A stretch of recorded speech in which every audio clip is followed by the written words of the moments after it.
বোঝার চেষ্টা করছি যে তারেক রহমান যে বাংলাদেশে এসে বলল আই হ্যাভ এ প্ল্যান, এবং তাদের যে ৩১ দফা, আমি অনেক ঘুরে ফিরেও দেখছি বিএনপির ফার্স্ট টিয়ারের অনেক নেতাও ৩১ দফা সম্পর্কে খুব ভালো আইডিয়া নেই তাদের। এই জন্য ভেঙে ভেঙে এগুলো বোঝার চেষ্টা করছি, এবং আপনি খেয়াল করছেন কিনা জানি না, আমি একটু সোশ্যাল মিডিয়াতে আলোচনা করার চেষ্টাও করছি। সেগুলো নিয়ে বিস্তার সমালোচনা আছে।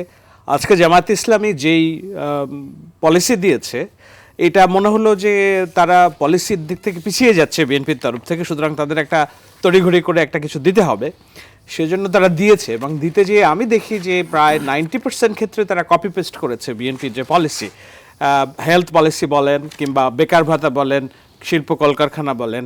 কিন্তু সেটা করতে যেয়ে তারা, আমি একটা লেখা পড়ছিলাম আমাদের তৌফিক জোয়াদ্দার সাহেবের লেখা, যে বাংলাদেশে স্বাস্থ্য খাতে তারা যে প্ল্যানটা বলেছে 60-র উপরে এবং 5 বছরের নিচে বিনামূল্যে স্বাস্থ্য তারা দিবে সেবা, সেটা করতে গেলে বাংলাদেশের যে জিডিপি, সেই জিডিপির অন্তত 7.5% খরচ করতে হবে, যেটা বর্তমানে খরচ হচ্ছে হয়তো 2.4 সামথিং।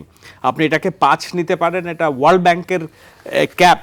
এখন ওয়ার্ল্ড ব্যাংকের সব ক্যাপ আমাকে মেনে নিতে হবে এমন কোনো কথা নাই, কিন্তু ওই যে ঠিক আছে, বিএনপি যেহেতু বলেছে ফ্যামিলি কার্ড দিবে, হেলথ কার্ড দিবে, হেলথ কার্ড দিয়ে তারপরে পিপিপির মাধ্যমে তারা প্রাইভেট পার্টনারশিপ করবে, যেন অতীব প্রয়োজনীয় স্বাস্থ্যসেবাগুলো বলা হয়েছে স্মার্ট সোশ্যাল সিকিউরিটি কার্ড দেওয়া হবে। ওই তো ফ্যামিলি কার্ড, কৃষক কার্ড, হেলথ কার্ড, তারা এত বছর তাদের এই কার্ডের কথা মাথায় ছিল না।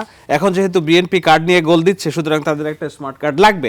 আমার মনে হয় যে আমি আমাদের প্যানেল থেকে শ্রদ্ধেয় জিয়া হাসানের বক্তব্যটা যদি একটু আগে শুনতে পারতাম আমার ভালো লাগতো, কারণ আমার মনে হয় পলিসি নিয়ে আমার জানাশোনা মতে উনি সবচেয়ে বেশি ক্রিটিক্যাল। সো আপনি যদি আমার চেয়ে ওনায় আরো স্পেসিফিক বলতে পারবেন। নিশ্চয়ই শাহেদ ভাই, আপনাকে ধন্যবাদ যে আপনার